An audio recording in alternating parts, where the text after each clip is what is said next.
Akkam jirtu har'a seenaa gooticha Adam Diimaa yookaan Diinaraas isiniif qabadhee dhufeen jira. Hanga xumura qophii keenyaatti nu waliin tura jechuun affeerraa keenya ana qopheessaa fi dhiyeessaa Beekii Kaffiyaaluu.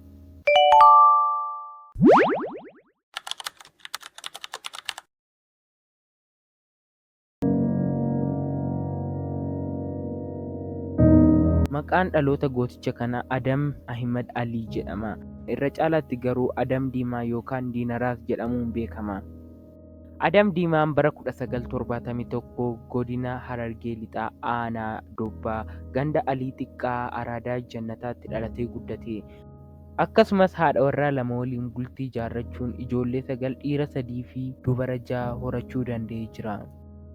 Gootichi kun jireenya isaa fi maatii isaa caalaa jireenya saba isaa caalchifatee qabsoof erga manaa ba'ee hanga lubbuun isaa darbitutti galaana qabsoo daakaa jiraate.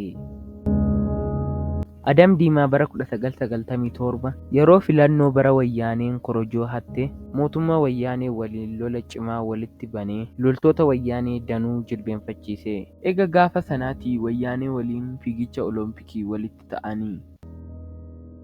Akka OMN itti waa'ee gootummaa Adam Diimaa hiriyyaan isaa haasa'etti bara 2002 wayyaaneen poolisoota gara isaaniitti erguun Oromoota sabboonummaa qaban akka reeban, akka hidhan, akka ajjeesan gochaa turte. Adam Diimaan garuu saba koomaaf fixu jechuun loltoota wayyaanee waliin wallaansoo cimaa qabate.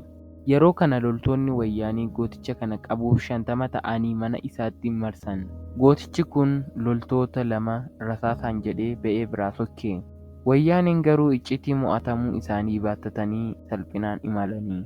Yeroo lammaffaaf humna jabeeffatanii xiiqiin itti deebi'anii dhufanii. Diinaraas tooftaan isaan salphisee isaan deebise. Wayyaaneen qawweetti amanuun bahaa gala isa dhorkanii. Adam Diimaan yeroo Oromoon loltoota wayyaanee naannoo Somaalee yeroo poolisii addaan ajjeefaman taa'ee ilaaluu hin dandeenye. Loltoota wayyaanee naannoo Somaalee aleelee lafarraa duguugee Oromootaaf gaachana ta'ee dhumaatii irraa isaan baraaree isaan boonse. Osoo haala kanaan jiruu Adam Diimaa yookaan Diinaraas harka diinaa bu'uun mana hidhaa galee jira. Haa ta'u malee gootummaa fi onnee isaatiin mana hidhaa wayyaanee cabsuun bahe. Diddaa garbummaa taasisuu eegalee. Weerartoota wayyaanee yookiin agaazii waliin lola cimaa taasiseen Adam Diimaan amajjii 26 bara 2009 loltoota hedduu galaafatee hedduu isaanii madeessuun ofii isaas wareegamuuf dirqame.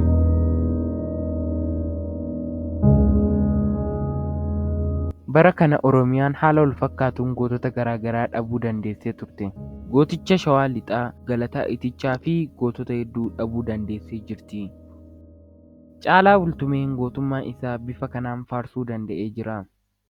Jagna gaarota raasee ari'uu manaa baasee goota diina dachaasee kan agaazii arcaasee Adam Diimaa yoon faarsee akka jalloo baaburaa kana garaan waamura gooticha roorroo didee isa kuffiisee kufee akka Galataa Itichaa isa saba isaaf ta'u riqicha jechuutiin faarsee jira. Goototni Oromoof wareegaman hin duune. Lafee fi dhiigni isaanii ilmaan Oromoo miiliyoonota keessa jiru. Bara baraan seenaa qabsoo uummata Oromoo keessatti kabajaan jiraatu.